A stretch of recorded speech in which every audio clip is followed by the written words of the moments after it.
बिस्मिल्लाहिर्रहमानिर्रहीम, अस्सलामु अलैकुम। उर्दू पॉइंट के प्रोग्राम न्यूज़ रूम में खुशामदीद। आपका मेज़बान रुखशान मीर आपकी खिदमत में हाजिर है। दिन भर की टॉप स्टोरीज तफसीली जायजे के साथ आपकी खिदमत में पेश करेंगे। कल जो ज़िमनी इंतखाब हुआ हल्का N154 में, जिसमें जहांगीर खान तरीन के साहबजादे अली तरीन कंटेस्ट कर रहे थे और पाकिस्तान मुस्लिम लीग नवाज के इकबाल शाह कंटेस्ट कर रहे थे, कुछ नज़र उस पर डालेंगे। पाकिस्तान तहरीक इंसाफ की शिकस्त की वजूहात आखिर क्या बनी।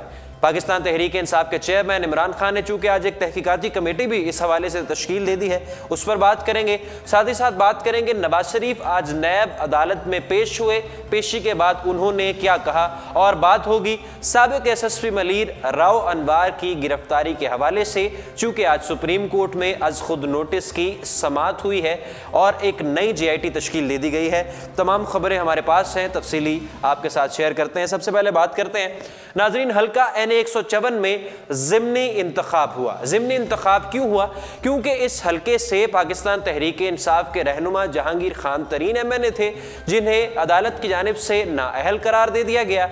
और फिर पाकिस्तान तहरीक इंसाफ ने यह फैसला किया कि चूंकि अब ज़िमनी इंतखाब होना है तो ज़िमनी इंतखाब में कोई और क्यों, जहांगीर खान तरीन के साहबजादे अली तरीन जो कि ही इज़ क्वाइट यंग, उनको इंतखाब में हिस्सा दिलवाया जाए और हल्का N154 से जीत का सहरा वो अपने सर सजा लें। मगर हुआ उसके बिल्कुल उलट। पाकिस्तान मुस्लिम लीग नवाज ने कल के ज़िमनी इंतखाब में जीत का सहरा अपने सर सजाया है, आप सब जानते हैं। कुछ बात करते हैं इस इलेक्शन के नताइज पर और फिर बात करते हैं जो इमरान खान साहब ने कमेटी तश्कील दिया उस हवाले से। नाजरीन, कल के ज़िमनी इंतखाब में मुस्लिम लीग नवाज के इकबाल शाह ने 1,00,590 वोट्स हासिल किए, जबकि पाकिस्तान तहरीक इंसाफ के अली तरीन ने 51,230 वोट्स हासिल किए। 91,230 वोट्स उन्होंने हासिल किए। तहरीक लब्बैक पाकिस्तान के मलिक अजहर ने 9,981 वोट्स हासिल किए और पाकिस्तान पीपल्स पार्टी के अली बेग 3432 वोट्स हासिल करके चौथे नंबर पर रहे। पाकिस्तान तहरीक इंसाफ पर उम्मीद थी कि अली तरीन जीत का सहरा अपने सर सजाएंगे, मगर ऐसा ना हो सका। मुकाबला सख्त था, मगर मुस्लिम लीग नवाज ज़्यादा वोट लिए। मुस्लिम लीग नवाज ने इस पर जो पाकिस्तान की अपोजिशन जमातें हैं और जो सीनियर रहनुमा हैं, जो सीजन पॉलिटिशियन हैं, उनका मौक़िफ़ आपस में मिलता जुलता है। मिसाल के तौर पर पाकिस्तान पीपल्स पार्टी के रहनुमा एतजाज़ हसन साहब ने एक ट्वीट किया, वो ज़रा आप मुलाहिज़ा कीजिए।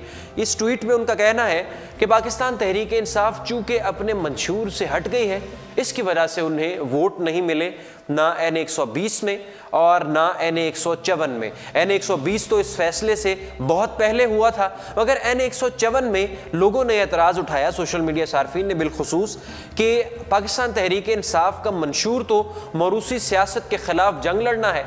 जो फैमिली पॉलिटिक्स है, मौरूसी सियासत है, मौरूसी सियासत से मुराद दादा भी MNA, बेटा MNA, आगे से उसका पोता MNA, तो फैमिली पॉलिटिक्स और जो डायनेस्टीज़ तश्कील दी जाती हैं, शाही ख़ानदान बन जाते हैं पाकिस्तान में, इसके ख़िलाफ़ जंग करने के लिए पाकिस्तान तहरीक इंसाफ मुतारिफ़ करवाई गई थी इमरान खान साहब की जानिब से। तो फिर ये फ़ैसला, तो जो उनका नज़रिया है पाकिस्तान तहरीक इंसाफ का, क्या उसके मुखालिफ नहीं?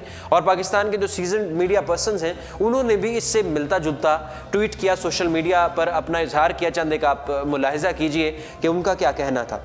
तो पाकिस्तान तहरीक इंसाफ की इस हार के बाद पाकिस्तान तहरीक इंसाफ के चेयरमैन इमरान खान साहब ने एक तहकीकाती कमेटी तश्कील दे दी है। पहले तो उन्होंने ट्वीट किया और कहा कि वो कोई भी सियासी जमात या कोई भी मुल्क अपनी शिकस्त से सीखती है और मुस्तकबिल में अपनी गलतियों को रेक्टिफाई करने की कोशिश करती है। पाकिस्तान तहरीक इंसाफ के चेयरमैन ने आज एक तहकीकाती कमेटी तश्कील दे दी है जो इस बात की खोज लगाएगी कि हल्का N154 के ज़िमनी इंतखाब में पाकिस्तान तहरीक इंसाफ की क्या वजूहात बनी, और इस कमेटी की सरबराही करेंगे जहांगीर खान तरीन साहब, जो कि हल्का N154 से MNA थे और अदालत ने उन्हें नाअहल करार दिया था।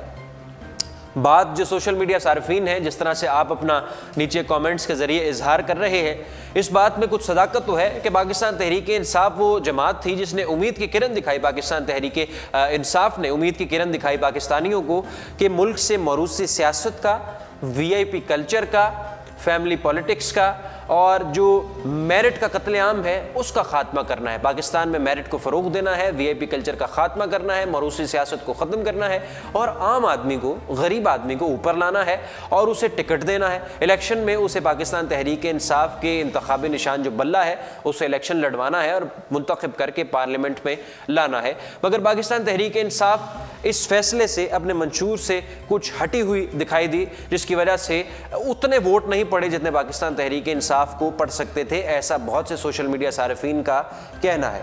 अब कुछ बात करते हैं। नवाज शरीफ साहब आज पेश हुए नैब अदालत में और नैब अदालत के बाहर उन्होंने इस जो ज़िमनी इंतखाब था हल्का N 154 का, उस पर बात करते हुए कहा कि ये वोट की अहमियत का सिला है। पाकिस्तानियों में अब वोट की अहमियत उजागर हो रही है। इसी वजह से लोगों ने N 120 में N 154 के जो ज़िमनी इंतखाबात थे जो कि नवाज शरीफ की नाअहली के बाद हुए, तो लोगों ने वोट दिया है पाकिस्तान मुस्लिम लीग नवाज को, चूंकि वो वोट की अहमियत को समझ चुके हैं। आपको पता है कि आजकल नवाज शरीफ साहब किस तरह से रिलेट कर रहे हैं और जमहूरियत को और पाकिस्तान मुस्लिम लीग नवाज को, और ये तासुर दे रहे हैं कि मुस्लिम लीग नवाज ही वो वाहिद जमात है जो जमहूरियत के लिए खड़ी हुई और जमहूरियत के लिए और अवाम के लिए डटी रही, जबकि पीपल्स पार्टी की भी मुस्लिम लीग नवाज से ज़्यादा कुर्बानियाँ हैं और पीपल्स पार्टी भी एक जमहूरी पार्टी है। मगर नवाज शरीफ साहब आजकल ये तासुर दे रहे हैं कि जब जब मुस्लिम लीग नवाज को वोट पड़ेगा या मुस्लिम लीग नवाज फाते ठहरेगी तो तभी